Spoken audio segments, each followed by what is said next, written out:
시몬 베드로가 대답하여 이르되 주는 그리스도시요 살아계신 하나님의 아들이시니이다. 예수께서 대답하여 이르시되 가여나 시몬아 내가 복이 있도다.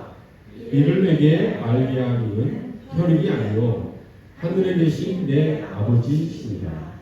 또 내가 내게 이르노니 너는 베드로라. 내가 이 반석 위에 내 교회를 세우리니 음부의 권세가 이기지 못하리라.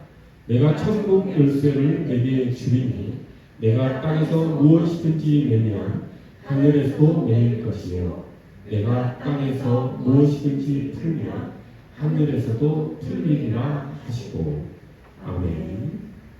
오늘 본문 말씀을 보면 베드로가 얼마나 위대한 고백을 했고 또 베드로가 주님께로부터 얼마나 큰 축복을 받았는지 우리가 알 수가 있습니다. 사람이 주님께로부터 이렇게 큰 축복을 받을 수 없다라고 하는 생각이 들 정도로 큰 은혜를 받은 것이라고 할 수 있죠. 그 내용을 보더라도 하나님께서 베드로의 이름을 부르시고 이 반석이 또 베드로라는 이름과 같은 뜻이죠. 베드로가 반석이라는 뜻이 있습니다. 그래서 이 반석 위에 내 교회를 세우리니라고 말씀하셨고 또 천국의 열쇠를 주신다고 하고 베드로가 이 땅에서 매이면 매일 것이고 풀면 풀 것이다 라고 하는 이런 말씀을 주님께서 베드로에게 하신 것을 우리가 확인할 수 있죠. 그 내용을 우리가 언뜻 듣더라도 사람이 받을 수 있는 가장 큰 축복이 아닌가라고 하는 생각이 듭니다. 이 말씀의 의미는 좀 더 설교 후반부에 살펴보고 그 전에 우리가 베드로가 이 고백을 한 이후에 베드로의 신앙 여정이 이 위대한 고백을 하고 또 주님으로부터 크신 은혜를 받았음에도 불구하고 또 축복을 받았음에도 불구하고 그 위에 베드로의 삶의 여정은 신앙의 여정은 그리 우리 눈에 그렇게 위대하게 보이지 않는 모습들이 너무 많이 나타나지요. 베드로가 하면은 가장 먼저 떠오르는 게 무엇입니까? 아마 거의 대부분의 사람들이 예수님을 3번 부인한 장본인이 이 베드로라고 하는 것을 아마 다 알 것입니다. 그것만 생각하더라도 베드로가 이렇게 주님으로부터 큰 축복을 받았음에도 불구하고 어떻게 주님을 부인할 수 있었는가, 배반할 수 있었는가라고 하는 그런 의문이 들지 않을 수 없는 것이죠. 그뿐만 아니죠. 베드로 하면은 가장 큰 특징이 아주 조급한, 성급한 그런 행동을 했다라고 하는 것이 또 많이 떠오르죠. 베드로 하면은 그렇게 좌충우돌을 하면서 주님의 말씀을 조용히 자기 삶 가운데로 받아들이고 묵상하고 그렇게 하는 것이 아니라 자기 뜻을 먼저 앞세워서 좌충우돌을 하는 그런 모습이 많이 보입니다. 구체적으로 몇 가지 살펴보면 베드로가 이제 한밤중에 갈릴리 호수를 배를 타고 가고 있었죠. 그런데 주님께서 물 위를 호수 위를 걸어오고 있는 모습을 보고 베드로가 어떻게 합니까? 주님, 제게 물 위로 걸어오라 명령해 주십시오 라고 합니다. 그리고는 호수 위로 뛰어들어서 걸어가죠.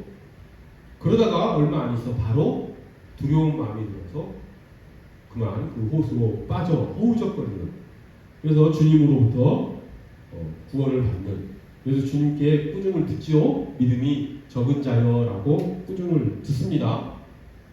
아주 베드로가 재미있는 우스꽝스러운 그런 행동을 한 것을 볼 수가 있습니다. 또 이런 경우가 한두 번이 아니죠. 또 예수님께서 최후의 만찬 때 제자들에게 발을 씻겨주시죠. 헌신의 삶, 섬김의 삶, 희생의 삶을 몸소 보여주시기 위해서 제자들의 발을 씻겨줍니다. 그러자 베드로가 어떻게 합니까? 주님, 제 발은 절대 씻겨주실 수 없습니다 라고 얘기를 합니다. 왜 그렇습니까? 당시 다른 사람의 발을 씻겨주는 일은 하인들이, 종들이 하는 일이고, 특히 또 그 발을 씻기는 일은 아주 천한 일이기 때문에 유대인이 종인 경우에는 종이라 할지라도 씻기지 않을 정도로 아주 천한 일이었기 때문에 발을 씻기는 일을 예수님께서 하시는 것은 제가 허용할 수가 없습니다 라고 하면서 제 발을 씻겨줄 수 없습니다 라고 얘기를 하자 예수님께서 그러면 너는 나와 관계가 없다라고 얘기를 하자 베드로가 갑자기 또 돌변을 하죠. 주님, 제 발뿐만 아니라 온몸을 다 씻겨주십시오. 이렇게 갑자기 또 주님의 말씀에 돌변을 합니다. 그뿐이 아니죠. 이렇게 갑작스럽게 행동의 변화가 일어나는 경우가 또 어디에 있습니까? 예수님께서 체포되는 날 밤에 로마 군병들과 성전 경비대가 칼과 몽치와 각종 병장비를 들고 갑옷을 입고 예수님을 잡으러 왔을 때 그 겟세마네 동산에서 가장 먼저 나섰던 사람이 누굽니까? 베드로였죠. 칼을 빼어들고 잡으러 왔던 하인의 귀를 쳐서 잘라내는 아주 용감한 행동을 보입니다.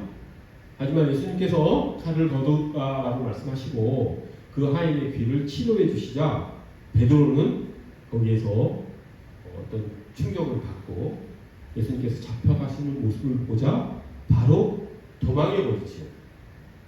정말 180도 행동이 변화되는 것을 우리가 볼 수가 있습니다. 또 베드로는 가장 결정적인 변화는 무엇이었냐면 또 예수님께서 그 유월절 만찬에서 최후의 만찬에서 너희들이 나를 다 버리고 도망할 것이다 라고 하는 말씀을 하시자 베드로가 호언장담을 하죠. 어떻게 장담합니까? 다른 사람은 다 주를 버리고 도망갈지라도 저는 결단코 주님을 버리지 않을 것입니다 라고 호언장담을 했었죠. 그런데 그 뒤에 어떻게 됐었는지 우리 다 잘 알고 있습니다. 가야바의 법정에서 베드로는 예수님을 3번 부인합니다. 정말 180도 변화된 말과 행동이 아니라고 할 수가 없습니다. 하지만 베드로는 또 그렇게 3번 부인했던 베드로가 그 이후에 또 어떻게 됩니까? 예수님의 부활을 목격하고 성령 강림, 오순절 성령 강림을 체험하고 나서는 자신이 버렸던 그 스승 예수님, 자신이 3번 부인했던 그 예수 그리스도를 위해서 어떻게 합니까? 자신의 생명까지도 아끼지 않고 주님께서 하시던 일을 이어가면서 복음을 전하는 초대교회의 수장으로서의 역할을 온전히 해내지요. 그래서 결국 성경에는 나오지는 않지만 베드로는 십자가에 순교했다라고 합니다. 자신이 예수님과 동일하게 똑같이 십자가에 못 박혀 죽을 수 없다라고 하면서 베드로는 그 처형하는 사람들에게 요청했다라고 하죠. 나는 십자가에 매달려 죽을 것이 아니라 거꾸로 매달려 죽게 해달라고 요청을 합니다. 그래서 십자가에 거꾸로 매달려 순교하는 그런 온전한 믿음의 경지까지 베드로가 나아가지요. 베드로는 이처럼 마지막 삶은 180도 변화된 삶이 긍정적으로 나타납니다. 이렇게 베드로의 삶의 여정을 쭉 살펴보면 아주 이리 갔다 저리 갔다 좌충우돌을 하는 모습을 우리가 많이 볼 수 있습니다. 그리고 우리가 또 한 가지 베드로의 삶에서 놓치기 쉬운 것이 갈라디아서에 나와 있는 내용인데 그때의 내용이 어떤 내용이냐면 베드로가 이제 안디옥 교회라고 하는 곳을 갔습니다. 사도 바울이 이제 선교사로 파송되었던 그런 안디옥 교회죠. 사도 바울이 1차, 2차, 3차 선교 여행의 파송지입니다. 그곳에 이제 베드로가 예루살렘 교회의 지도자로서 지도자 자격으로 안디옥 교회에 가지요. 거기 가서 이제 안디옥 교회는 이방인들, 유대인들이 아닌 이방인들이 주 교인이었던, 이방인 그리스도인들이 주로 교인이었던 그런 교회였습니다. 그래서 자연스럽게 베드로는 그 이방인들과 같이 식사를 하지요. 이렇게 식사를 하는 중에 유대인 그리스도인들이 예루살렘으로부터 올라왔다는 소식이 전해집니다. 그러자 베드로는 슬그머니 그 식사 자리를 피합니다. 왜냐하면 유대인이 이방인과 식사하는 것은 유대 정결 의식에 의해서 부정한 일로 비난받기 때문에 그 유대 사람들로부터 비난받는 것이 두려워서 슬그머니 자리를 피합니다. 위선적인 행동을 한 것이죠. 베드로는 최초로, 인류 역사상 최초로 이방인의 선교를 한 사람입니다. 로마 백부장 고넬료에게 복음을 최초로 전한 사람이 베드로입니다. 그리고 자신의 믿음의 신앙의 확신으로서는 이방인과 식사하는 것이 잘못된 것이 아니다 라는 믿음을 가지고 있던 사람이었습니다. 그런데 유대 사회의 비난이 두려워서 그들이 유대 정결 의식을 베드로가 위반하고 있다라고 하는 비난을 할 것이 두려워서 슬그머니 자리를 피한 것이죠. 즉 자신의 믿음과 행동이 상반된 그런 위선적인 행동을 한 것이라고 할 수가 있습니다. 이때가 언제냐면 베드로가 예루살렘 회의도 끝나고 예루살렘이 복음화가 되고 베드로는 이미 초대교회 지도자로서 온전히 역할을 다하고 있던 그런 때였습니다. 믿음이 정말 높이 성장하고 주님의 제자로서의 삶을 잘 살아가고 있는 그 시점임에도 불구하고 베드로가 위선적인 행동을 했다라고 하는 것을 우리가 성경을 통해서 확인해 볼 수 있다라고 하는 것입니다. 그러면 우리가 여기서 깨달아야 될 것은 무엇이냐면 믿음에 방해되는 것이 너무도 크구나. 우리의 믿음을 위협하는 것은 우리의 믿음이 아무리 강고하다 할지라도 많이 성장했다 할지라도 그렇게 쉽게 우리가 물리칠 수 있는 것이 아니구나. 그 위협을, 믿음을 방해하는 그것을 우리가 물리칠 수 있는 것은 우리의 힘이 아니구나. 당시 초대교회의 수장이었고 예수님의 수제자였고 했던 주님으로부터 큰 축복을 받았던 이 베드로마저도 믿음이 최고조로 성장했을 시점에도 그렇게 믿음에 반하는 행동을 했다라고 한다면 얼마나 그 힘이 크길래 그렇게 베드로가 또 실수를 하게 됐을까라고 하는 것을 우리가 느끼지 않을 수 없다라고 하는 것이죠. 그래서 오늘 설교는 제목은 베드로의 좌충우돌을 치유하신 주님의 말씀이라는 제목으로 설교를 하고자 합니다. 우리가 쭉 베드로의 행적을, 신앙 여정을 쭉 살펴봤지만 베드로만큼 좌충우돌하는 그런 인물이 없다는 것을 우리가 확인했죠. 특별히 갈라디아서에 나와 있는 베드로의 실수는 대단히 치명적입니다. 그러면 그러한 베드로의 잘못과 실수를 치유해 주시는 주님의 말씀은 과연 무엇인가? 라고 하는 것을 오늘 우리가 이 예배 가운데 하나님의 말씀으로 우리가 받기를 원합니다. 그 주님의 말씀이 아니면 베드로가 아닌 그 누구라 할지라도 그런 좌충우돌하는 그런 잘못과 실수를 치유받을 수 없기 때문인 것이죠. 그 말씀을 우리가 오늘 잘 받아 우리의 잘못과 실수를 하나님께로부터 치유함 받아 나아가는, 그럼으로써 주님의 제자로서 또 하나님의 자녀로서 하나님 나라의 백성으로서 신실한 삶을 살아나가기를 간절히 소원합니다. 자, 주님께서 이렇게 좌충우돌하는 베드로를 치유해 주기 위해서 하신 말씀은 오늘 본문 16장에 나와 있습니다. 오늘 본문 16장에도 대단히 베드로의 실수가 돌변하는 모습이 확 드러나는 그런 장면이지요.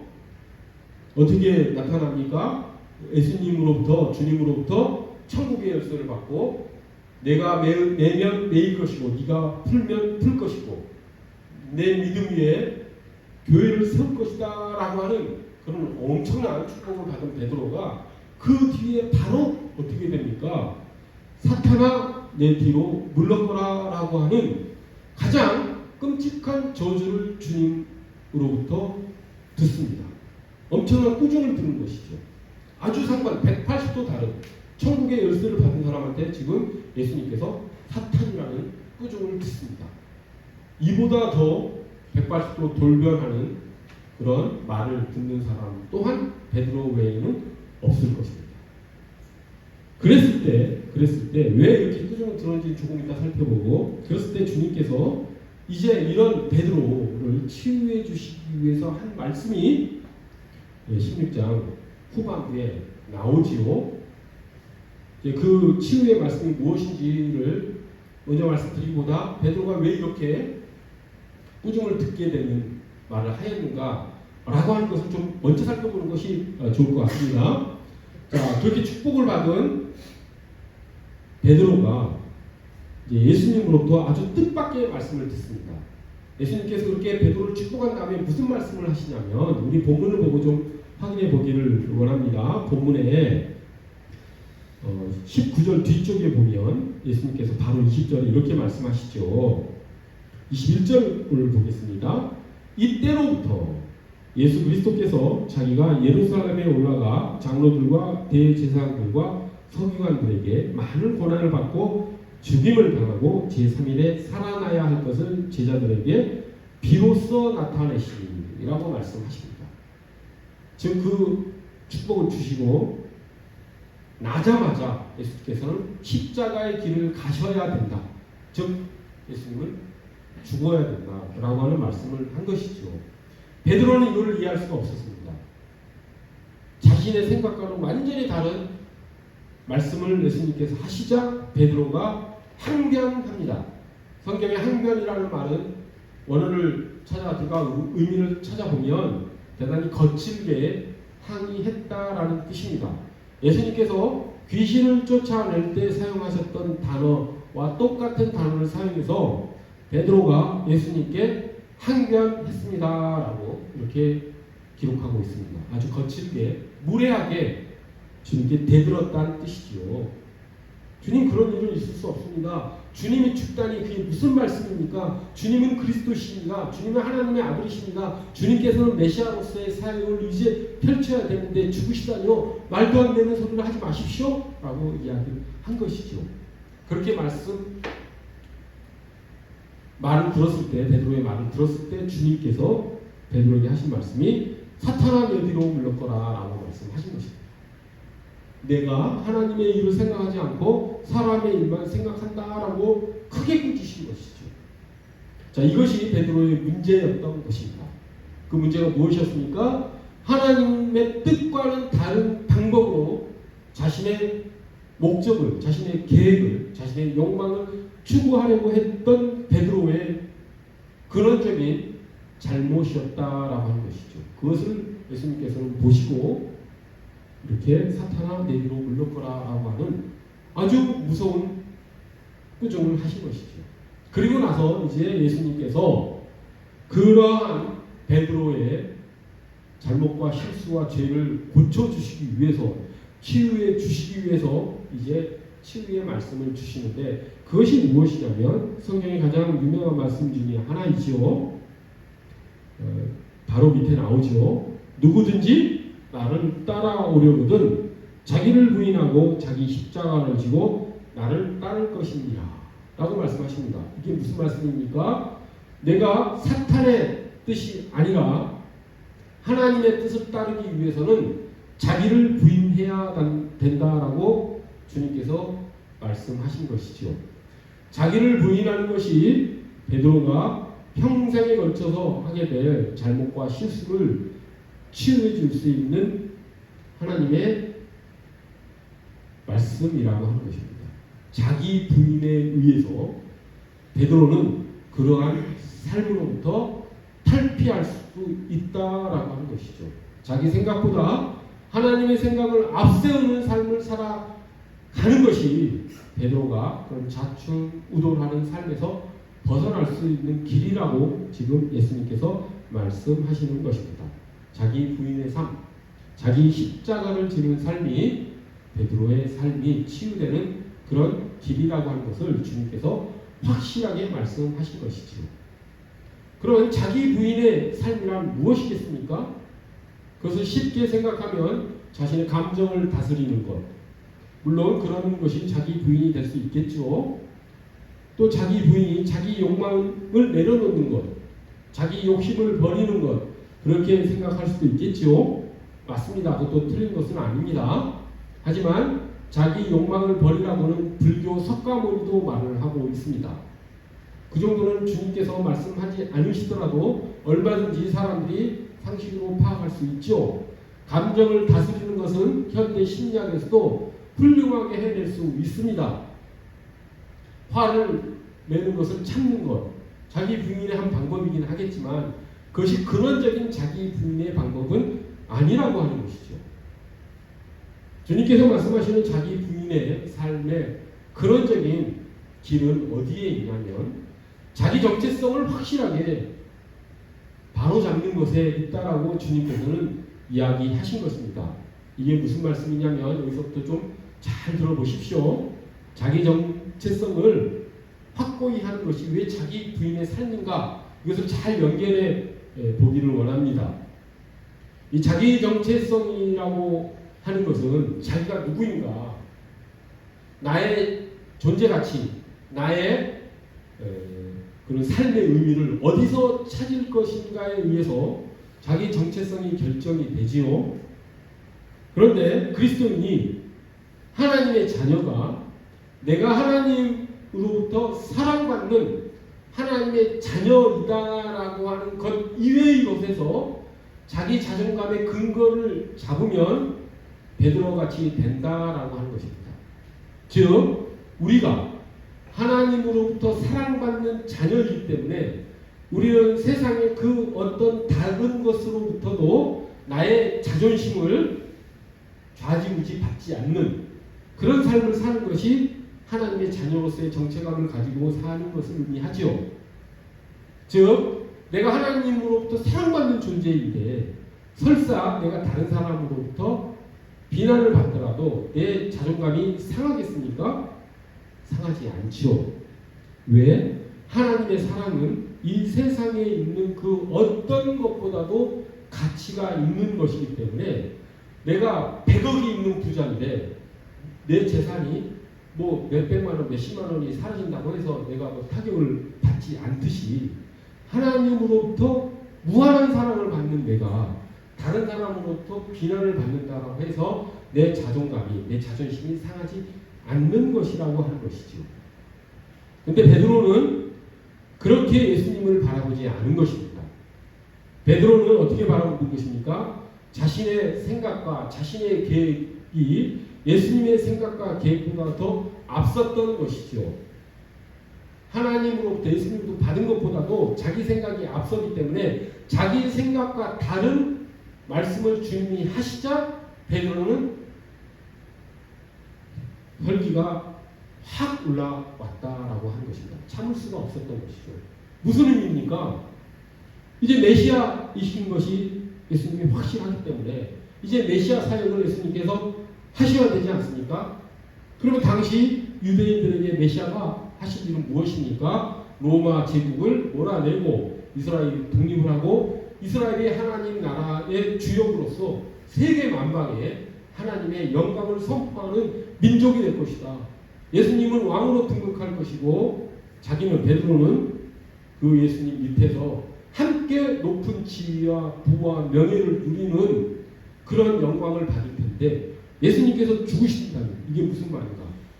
자기 뜻과 다른 예수님의 말씀을 들었을 때 다른 말로 해서 하나님의 사랑받는 존재로서의 자기 정체를 갖지 못했을 때 베드로는 그만 실수, 잘못, 죄를 저지르게 저질렀다라고 하는 것이죠. 베드로가 이때 치유받을 수 있었던 가장 근본적인 것은 하나님께서 나에게 주신 것이 가장 귀한 것이다. 나는 하나님의 사랑받는 존재이기 때문에 하나님께서는 나에게 가장 좋은 것을 주시는 분이다 라고 하는 것을 전심으로 깨달았다면 베드로는 주님의 말씀에 전적으로 순종했겠지요. 주님을 3번 부인하지 않았을 것입니다. 그 가야바의 법정에서 그 하인들이, 즉 제사장의 하인들이 너도 예수와 한패가 아니냐라고 하는 말을 했을 때 베드로가 진정한 예수 그리스도의 제자였더라면, 그리고 하나님의 사랑받는 자녀라는 정체성을 확고히 가지고 있었다면 어떻게 했겠습니까? 그렇습니다. 나는 예수의 제자입니다. 저도 잡아가십시오. 저도 예수님과 함께 처형해 주십시오 라고 했겠지요. 그리고 그 죽음이, 예수님과 함께하는 그 죽음이 결코 헛된 죽음이 아니라는 것을 베드로는 깨달았을 것입니다. 베드로의 희생, 그리고 예수 그리스도의 희생으로 인해서 온 인류가 구원받는 무한한 가치가 있는 일에 자기가 동참했다라고 하는 사람으로서 더 큰 축복을 베드로가 받았을 것이라고 하는 것이죠. 베드로에게 부족했던 것은 다름 아닌 내가 주님으로부터 온전한 사랑을 받는 존재라고 하는 것을 잊었고, 그리고 자신의 생각과 계획과 욕망을 앞세워서 주님을 수단화했다라고 하는 것. 주님은 나의 생각과 나의 계획과 나의 욕망을 채워주는 그런 존재라는 생각이 앞섰기 때문에 베드로는 그런 실수를 끊임없이 반복할 수밖에 없었다라고 하는 것이죠. 우리는 천국에 가는 그날까지 이런 실수를 할 확률이 대단히 높습니다. 베드로도 그렇지 않습니까? 갈라디아서에서 확인한 바로 그렇게 주님의 수제자로서 높은 믿음의 경지를 가지고도 위선적인 행동을 했었던 것을 우리가 파악했듯이 우리도 그렇게 믿음이 좋을 때라고 할지라도 실수를 할 수 있다라고 하는 것이죠. 그때 베드로가 또 무엇을 잊었습니까? 예루살렘 교회의 수장이고 모든 초대교회의 가장 존경받는 지도자였던 베드로가 위선적인 그 안디옥 교회에서 유대인들의 비난이 두려워서 그런 위선적인 이방인의 식사 자리에서 자리를 슬그머니 떴던 그런 잘못을 저질렀던 그 근본 원인이 무엇입니까? 잊었던 것이죠. 무엇을 잊었습니까?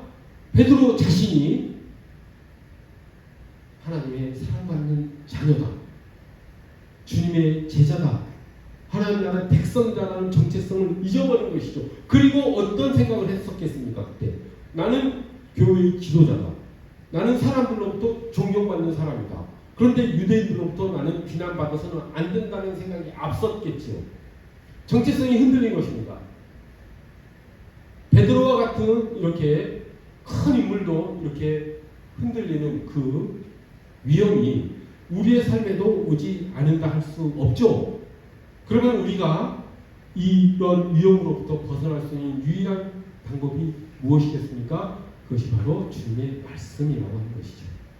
그것이 자기를 부인하고 자기 십자가를 지고 나를 따르라는 예수님의 말씀에 따라가는 삶만이 그러한 실수와 잘못과 죄로부터 우리가 벗어나 진정한 자유의 삶, 죄가 우리를 올가매는 그 노예적 삶으로부터 우리가 벗어나 하나님 나라 그 은혜 가운데 살아가는 진정한 자유의 삶을 열볼 수 있는 유일한 길이 주님의 말씀에 따르는 삶이라고 하는 것이죠. 자기 부인의 삶, 자기 십자가를 지는 삶, 즉 자기 정체성을 하나님의 사랑받는 존재로서 확고히 하고 다른 그 세상의 어떤 것으로부터 나의 자존심을 높이고자 하는 그런 것들을 하나하나 포기하고 제거해 나가는 삶만이 우리가 온전한 하나님 나라의 백성으로서 하나님의 자녀로서 살아갈 수 있는 길이라고 하는 것입니다. 우리 명심합시다. 우리가 왜 가치 있는 존재입니까? 우리는 하나님의 사랑을 받는 존재이기 때문입니다. 우리 자존심을 다른 데서 찾지 맙시다. 내가 잘생겼기 때문에, 내가 높은 사회적 지위를 가졌기 때문에, 내가 좋은 회사를 다니기 때문에, 내가 돈이 많기 때문에, 내 자식이 훌륭하기 때문에 내가 자존심이 있다. 나의 존재 가치가 높아진다는 생각 정말 1도 하지 않았으면 좋겠습니다. 그렇게 자기 자존심을 찾아가는 길은 결국 파멸의 길로 이끌어갈 뿐입니다. 사탄은 그것을 노리고 우리를 낚아챕니다. 하나님 외에 그 어떤 것으로부터도 우리가 자존감을 얻으려고 한다면 그 길은 지옥 백성이 되는 길입니다. 오직 하나님의 사랑만으로 우리의 자존심의 근원을 삼는 진정한 하나님 나라의 백성으로서의 삶을 살아가기를 간절히 소원합니다. 우리 자존감의 근원은 오직 하나님이십니다. 기도하겠습니다. 거룩하고 자비로우신 하나님 아버지, 우리는 실수하고 우리는 잘못을 저지르며 살아가는 그런 불완전한, 그런 부족하고 연약한 존재임을 고백합니다. 하나님 말씀으로 저희를 취하여 주시고 우리가 그 말씀에 순종함으로 하나님께서 얘기하신 그 하나님 나라 가운데 살아가는 우리 모두가 될 수 있도록 주님 저희를 이끌어 주시옵소서. 자기 부인의 삶, 자기 십자가를 지는 삶으로 우리가 달려갈 수 있도록 우리의 자아 정체감의 근원을 하나님의 자녀로 두는 것이 우리의 삶의 근원이 되기를 간절히 바라오며 귀하신 예수 그리스도 이름 받들어 기도드립니다.